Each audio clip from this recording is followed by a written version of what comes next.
Selamat pagi dan salam sejahtera untuk kita semua. Terima kasih kepada Bapak Ibu yang telah hadir di kesempatan kali ini. Dan yang saya hormati kepada tim medis kesehatan dari Puskesmas Laut. Singkatnya, pada kesempatan kali ini kami mau memberikan penyuluhan terkait KB.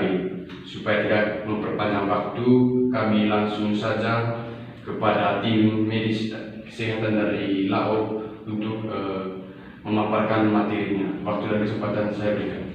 Terima kasih untuk waktu dan kesempatannya yang diberikan kepada saya. Nama saya Perawat Beatrice, saya dari Puskesmas Laut. Baik, hari ini saya akan menjelaskan tentang apa sih itu KB.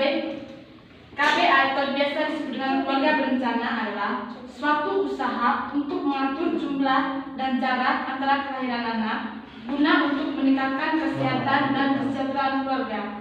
Apa saja manfaat dari KB? Yang pertama, menghindari kehamilan risiko tinggi. Yang kedua, menurunkan angka kematian ibu dan bayi. Yang ketiga, meringankan beban baik pada keluarga. Yang keempat, membentuk keluarga sejahtera bahagia. Baik, siapa saja yang harus ber-KB? Pasangan usia subur yang mulai dari usia 15 tahun sampai 49 tahun yang ingin menunda kehamilan atau menjalankan kehamilan atau mengakhiri kehamilan. Saya akan menjelaskan berbagai jenis alat kontrasepsi beserta kelebihan dan kekurangannya. Yang pertama, pil KB.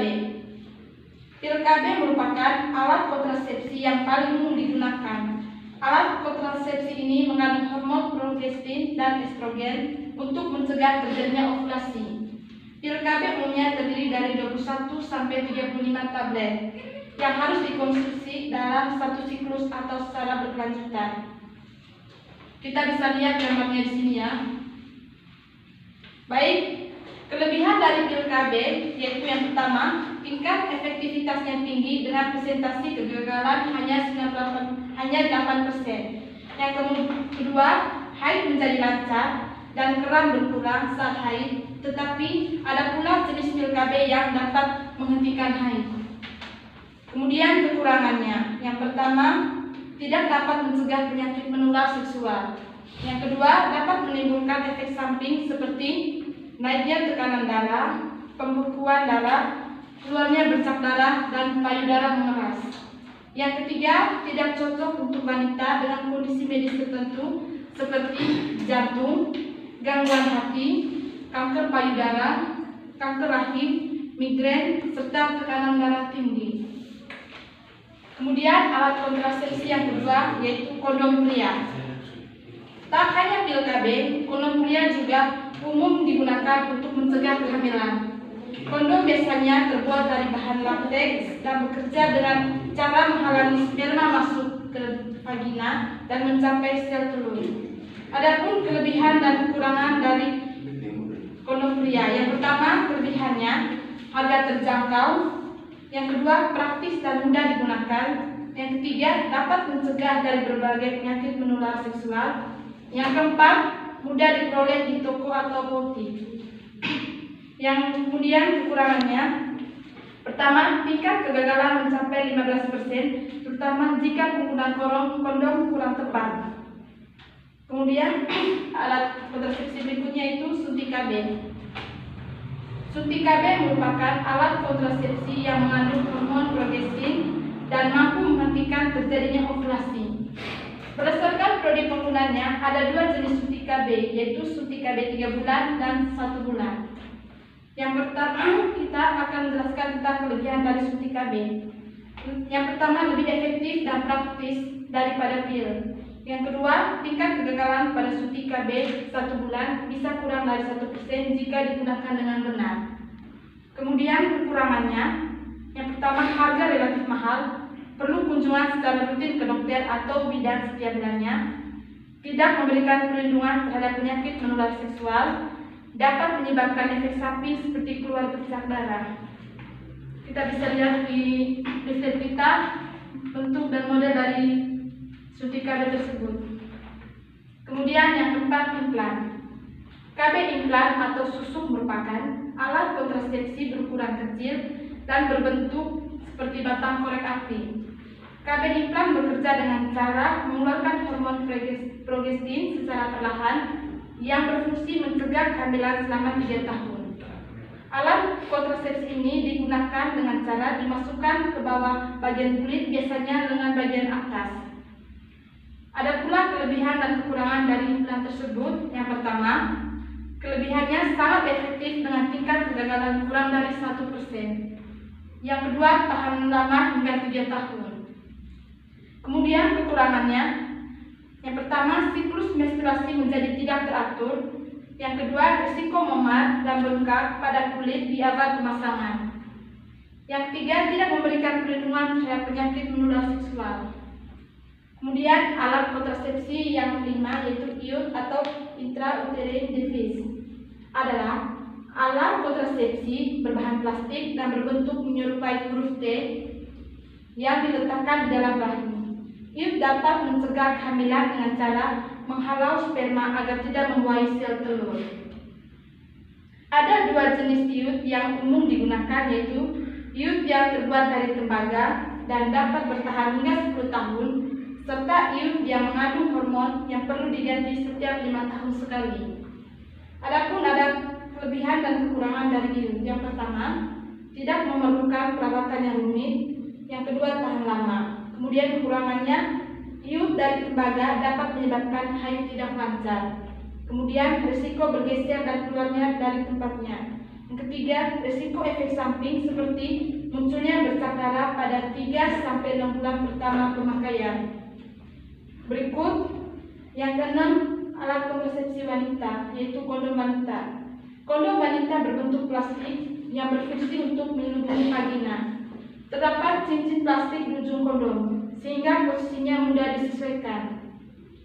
Kondom wanita tidak dapat digunakan bersamaan dengan kondom pria. Ada pula kelebihan dan kekurangan dari kondom wanita.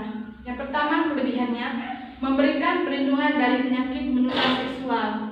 Yang kedua, menjaga suhu tubuh lebih baik daripada kondom pria. Kemudian kekurangan dari kondom wanita yaitu yang pertama, kurang efektif daripada kondom pria. Yang kedua, muncul bunyi yang mengganggu saat digunakan. Yang ketiga, hanya sekali pakai. Dan yang keempat, tingkat kegagalan mencapai 21%. Kemudian alat kontrasepsi yang ketujuh, spermisida. Spermisida adalah produk kontrasepsi yang digunakan di dalam vagina sebelum berhubungan seksual. Produk ini berbentuk jeli, krim, membran, atau busa yang mengandung bahan kimia untuk membunuh sperma. Adapun kelebihan dan kekurangan dari sperma, yang pertama, kelebihan mudah digunakan dan harga terjangkau. Kemudian kekurangannya, beberapa jenis spermisida perlu diaplikasikan 30 menit sebelum berhubungan seksual. Yang kedua, risiko terjadi iritasi pada organ intim bila terlalu sering digunakan. Yang ketiga, penggunaannya perlu disertai dengan alat kontrasepsi lain, misalnya kondom. Yang keempat, tingkat kegagalannya mencapai 29%. Kemudian alat kontrasepsi yang ke-8 yaitu diafragma. Diafragma merupakan alat kontrasepsi yang terbuat dari karet berbentuk kubah. Alat kontrasepsi ini ditempatkan di mulut rahim sebelum berhubungan seksual dan umumnya digunakan bersama dengan spermisida.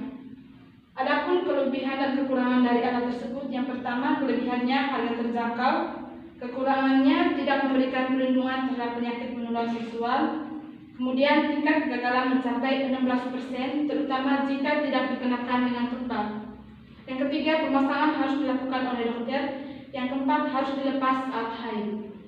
Kemudian yang kesembilan, cervical cup. Cervical cup berbentuk seperti diafragma, tetapi memiliki ukuran lebih kecil.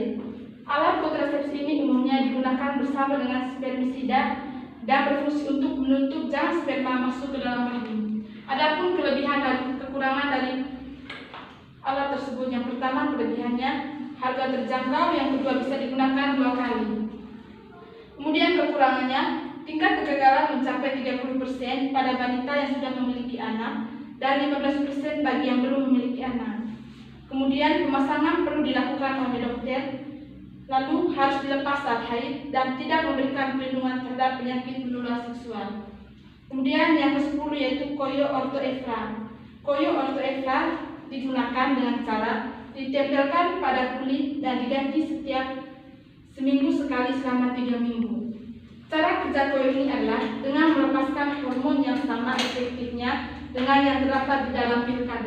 Adapun kelebihan dan kekurangan dari koyo tersebut, yang pertama kelebihannya tidak perlu repot mengingat untuk mengkonsumsi pil. Yang kedua, haid menjadi lebih lancar dan mengurangi kram saat haid. Kekurangannya itu tidak memberikan perlindungan terhadap penyakit menular seksual, bisa menyebabkan efek samping serupa dengan efek samping pil KB. Yang ke-11 yaitu cincin vagina. Cincin vagina atau lufaring merupakan cincin plastik yang ditempatkan di dalam vagina, bekerja dengan cara melepaskan hormon yang sama seperti pil KB. Adapun kelebihan dan kekurangannya itu, yang kelebihannya siklus menstruasi menjadi lebih lancar, kekurangannya dapat menyebabkan iritasi dan efek samping yang mirip pil KB dan koyo. Sekian dari saya, waktu dan kesempatan saya kembalikan kepada moderator. Terima kasih.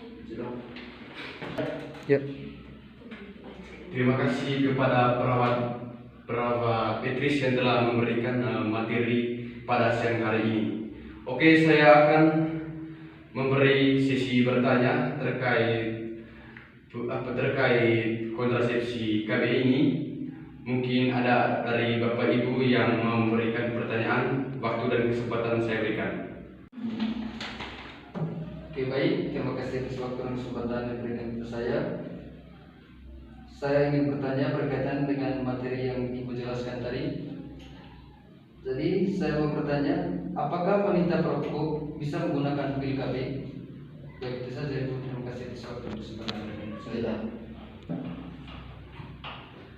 Oke, terima kasih. Penanya pertama dari Bapak Krisno. Mungkin ada penanya lain yang mau bertanya, waktu dan kesempatan saya berikan. Baik, terima kasih atas waktu dan kesempatan yang telah diberikan kepada saya. Baik, saya ingin bertanya, mengapa KB implan harus dipasang di bawah jaringan kulit lengan atas? Terima kasih. Penanya kedua dari Bapak Jersey. Supaya tidak memperpanjang waktu, kita saksikan bersama dari perawat Petris untuk menjelaskan dari berbagai pertanyaan. Waktu dan kesempatan saya berikan. Oke, baik. Saya akan menjawab pertanyaan dari Bapak Krisno tentang apakah wanita perokok bisa menggunakan pil KB. Baik, maka dari itu wanita perokok dianjurkan menggunakan kontrasepsi oral atau pil KB. Wanita perokok yang menggunakan pil KB sangat berisiko mengalami komplikasi serius pada sistem kardiovaskularnya seperti terjadinya pembekuan darah, serangan jantung, dan stroke. Bagaimana? Apakah ada yang perlu ditanyakan lagi? Tidak ada.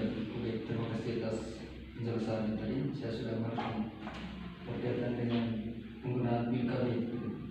Jawab pertanyaan dari penanya kedua Bapak Jesse tentang mengapa KB implan itu dipasang di jaringan kulit. Baik, KB implan atau KB susuk adalah kontrasepsi yang mengandung hormon progesteron.